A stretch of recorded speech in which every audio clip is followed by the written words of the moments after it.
Hello, you're watching Inspired Humboldt, where we shed light on local cultural creatives who are uplifting and changing the community through creativity, consciousness raising, and holistic healing.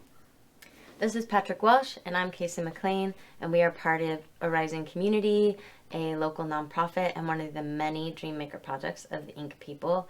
We'd like to thank the Ink People for the use of this space and for the many ways they support us, and also to the Mars Project for videoing, editing, and all things technical.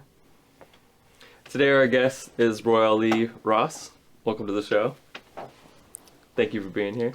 Yeah, thank you for having me. Definitely. So Roy AHHLEE, could you just tell us a little bit about yourself, maybe how you came to Humboldt?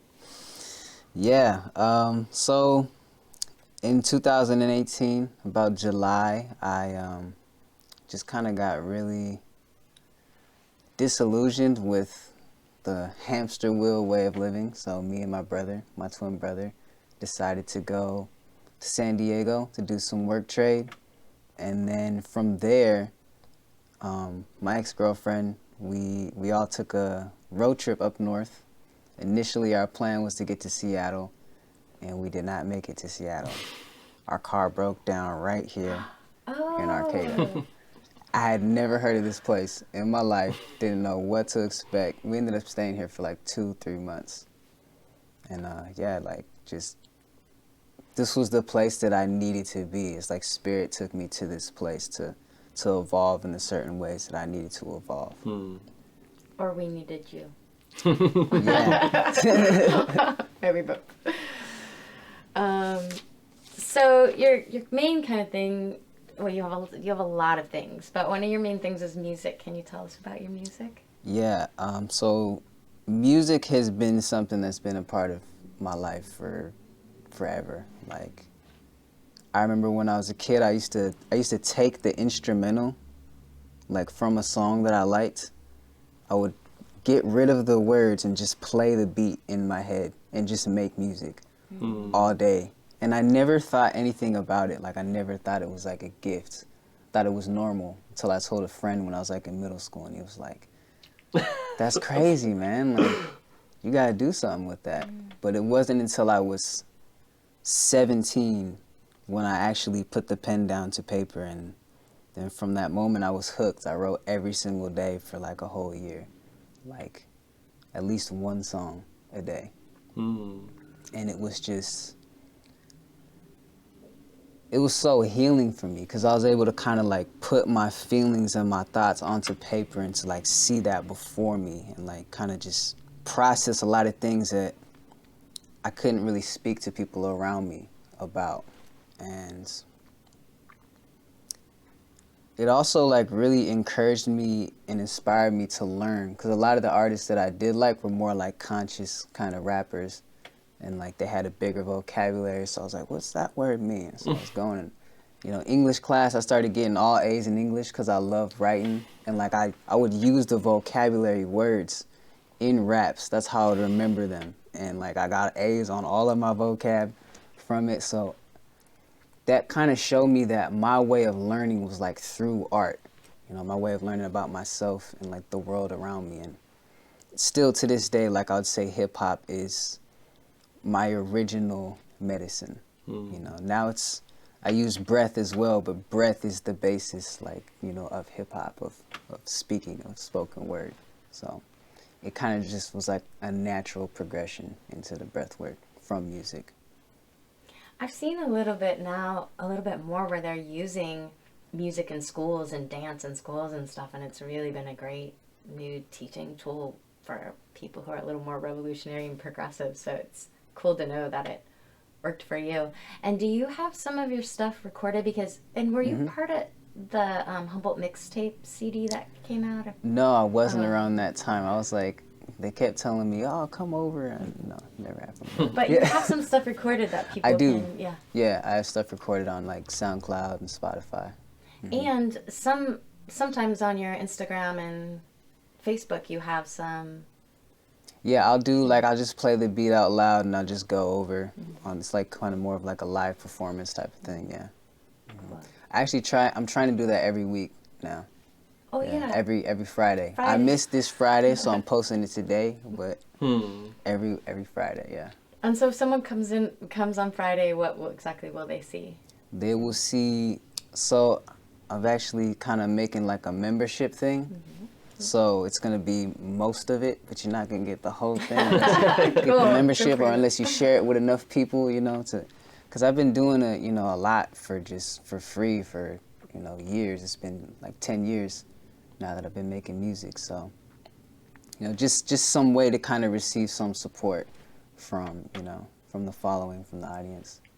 Yeah, Totally. diversification, because you offer a lot of insight in the music.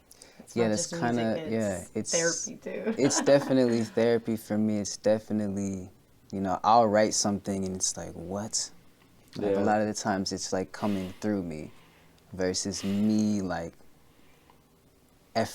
using effort to try to create something. Beautiful. Totally. That resonates. I feel that. You're also a really talented poet. Do you want to talk about your poetry at all? And Yeah, that was really what made me want to stay here, was walking into Word Humboldt. mm-hmm. And that night they just happened to be having an event hosted by Black Humboldt. And I'm from the Bay Area, so diversity, we have a lot of diversity. I was a little, when we got stuck here at first, I was kind of like, oh, I'm not used to this, like, lack of diversity. But stepping into that event, and then just Word Humboldt in general, like, the way they do their open mics, like, everybody's paying attention. It's not, it's not at a bar and people are drinking and, like, people are talking over you. Like, it's one of the most intimate open mic settings I've ever been in. And I made so many friends so quickly, and like just got into the community so quickly from being involved in those events. Yeah, just what you said about, I feel like they left room for everybody. Like if you were a beginner, if you were really advanced, if you were quiet, or if you were screaming, or like just, room for everybody, right? Yeah, there's like, anybody, you could have written your first poem yesterday and still go up there. And is there some event coming up with your poetry, or? Yeah, actually, their first kind of event coming back since I left 3 months ago is going to be at the Redwood Park on the 26th. Oh. And I'm going to be the guest feature for that night, yeah. Oh, we should put this interview out first then, since that's, we still have a few days. Yeah. So on the 26th? Yeah, on the 26th. Great. Cool. Okay, so just moving a little different direction, but it's all connected, you say. Could you talk about a little bit about your breathwork? You offered a lot of breathwork at a Rising, and I've seen that you even have some online. So can you talk a little bit about what kind you do and how you got into it? And Yeah, people always ask me that question, what kind of breathwork do you do? And it's kind of hard to answer that because I don't really classify it as any normal kind of breathwork that's out there. I kind of weave things together in the sequence that I use. I use Maitri as well, like loving kindness. And the techniques that I use are kind of geared towards making it so that on a biological level, we need to take less breaths per minute. So it's like increasing our carbon dioxide tolerance and increasing our efficiency at absorbing oxygen so that we naturally need to take less breaths per minute, which means we're naturally going to be just less stressed out. I feel like you just said that, me and And I'm Patrick just like, I just slow our breath. But I'm actually, I'm partaking in another course right now, just so, like, I feel like it's good to, to continue just to learn and to deepen the practice more. So, like, one of the things that I'm learning is just to, like, whenever you get the opportunity, the chance, like, even if you're just in a group of, and you're in a group of people, like, you can inspire them that way just by, like, taking a breath. They're like, oh, okay, let me take a breath, too. It's, like, contagious. Totally. Like a yawn. Yeah. And it's so nice to see someone take the time to do that, too, Instead of being like, they're just... Yeah. And they compose themselves, and you're like, wow. It's such a great example, Yeah, it's a great skill for sure. It's for me, the breath like really got me through a lot of. I think anger was like my biggest, the emotion that I struggled with the most, and like the breath was what got me through anger. And it's so simple, and I think everybody kind of knows about it. But what I've noticed lately is that it's, and especially with people who are already on a spiritual path, there's a lot more about remembering what you already know and practicing what you already know. So when you have somebody who is like, let's do it and let me guide you, or let's all actually sit down and do the practice so we can remember, you know, it's such a gift, you know, because yeah, and you know, that's something that I have found, like in the people around me in my life, is like sharing like the insights and the wisdom that have come through me with them, and then in moments when I need it, it's reflected right back at me. So it's like we should never get a big ego and think that we're always like the teacher, you know, because even me leading a class, I can learn from somebody in the class. That person in the class could actually be my teacher. I mean, at the end of the day, it's like the breath is the teacher. It's like I'm just holding the space, the container, offering guidance, but it's really the breath. And a lot of times I teach, I thank my students after, because I'm not perfect yet, so I don't always show up for practice, and I don't always do it unless I have, you know, students come. And then also, if you have to explain something to someone else, you're wiring it into yourself so much. Like if you can't explain it and you can't teach it, you probably don't really know it deep enough. So just the process of, you know, there's such a reciprocation in that. Yeah, with everything. Also, let's see. Did we cover this stuff? Oh, you okay? You'll edit that. But you just gonna ask about collaborators. Okay, I know it's messy. Sorry. Yeah, no, that's good. Switched it around. So do you have anyone locally who you collaborate with, maybe in any of those arts that you do?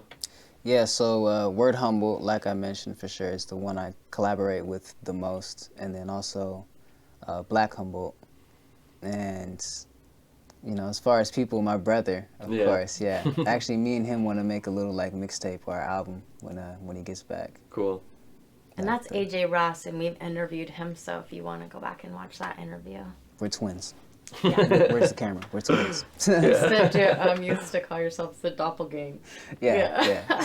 That's brilliant. Yeah. Talk about good words. Yeah. So, you know, people are so complex, and you're so complex.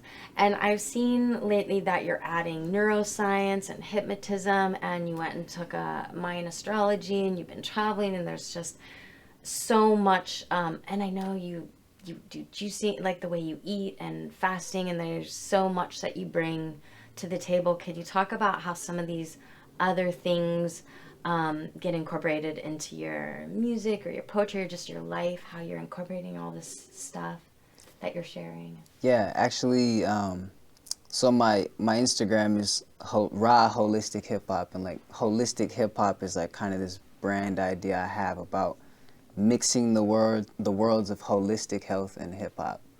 And I don't really think that they're two separate things, because like when you know the roots of hip hop, you know it's a very conscious movement. It's like a movement about liberation. And I really think a big part of that liberation is our health, you know, because like when we are healthy, we can realize our power, we can realize the divinity that flows through us, and yeah, we can realize we're free. So. Yeah, one of my favorite quotes is Cornel West, justice is what love looks like in public. You know, and so I feel like when people ask me, like, how does feminism or liberation work or anything incorporated in with spirituality, it's kind of obvious to me. It's ultimately about love, you know. Yeah. That's cool. How can people connect with you and find out more about your offerings? So on Instagram, you could find all of my stuff. It's Raw Holistic Hip Hop. It's R-A Holistic Hip Hop. If you don't know how to spell holistic, there's dictionaries for that. So. Google. Although some people have been playing with it I'm spelling With the it with a W, Yeah. but I know yours is Yeah, not. yeah, there's no W. It's Ra, like the sun god of Kemet. Well, I'll put the links in the below. So what inspires you? Like what people have inspired you, or what just keeps inspiring you to share this work and do all the stuff that you are doing? And to keep healing. Well,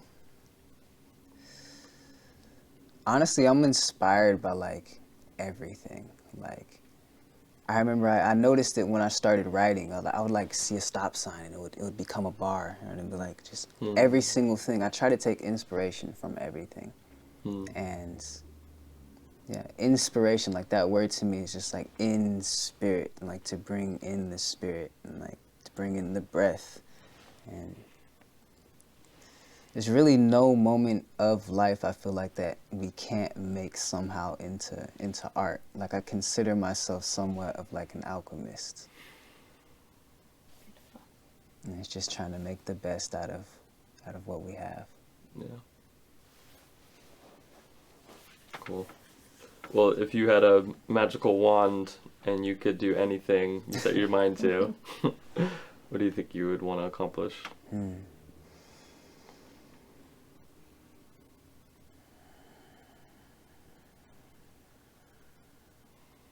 I would say for everybody to simultaneously have a moment of self-realization.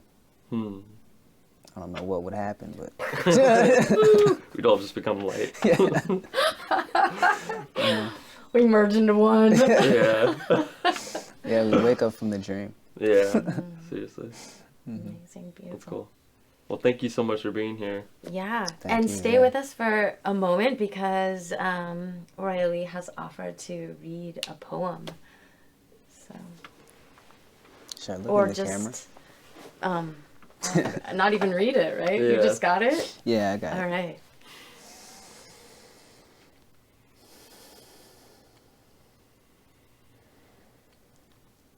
Half of what we spew, do we really believe? Reciting spiritual quotes is not concealing the greed. It isn't always the heart, but just my feelings on sleeve. If I'm being honest, and honesty is healing so deep, but also humbling to the point I'm feeling my knees aching. It's just the thought of how hard I'm gonna be praying to reveal the real me. Through this mess that's been sorting out at frivolous speed. Maybe that's just the perfectionist that's still in my peace. The road was rough, and though I seen it was all perfect for my growth, I still got bits of my body that are feeling the sting. Now we could read the past as past in a million means, but truly to let it go is tougher than the syllables leak from lip. Now we can live from the pit that is seen as inescapable, but it requires having legitimate need to see the surface that we destined to, as those who came from the dirt get connected to the roots and consider that trees. Simply swaying the breeze and don't complain about a thing, and they got the ability to feed all sentient beings. The thought of needing to be productive is probably the most of the unproductive things that we perpetually seek. The mental mazes I get stuck in often trigger laughter after I figure out it was a mere thought that captured my whole attention, was blinding me from seeing the magic. To be as a child's the only way that we can get passage in the heaven's gates. By the nonsense, don't be entertained. I start unlocking fundamental chains. Gotta soften all the tension made, cause our heart must be your feather's weight. Might not be flawless in perspective's frame, but we have all got an impressive trait that we must harness to protect the way. Yeah, that we must harness to protect the weight. Uncle Josh and Hotep. Shit.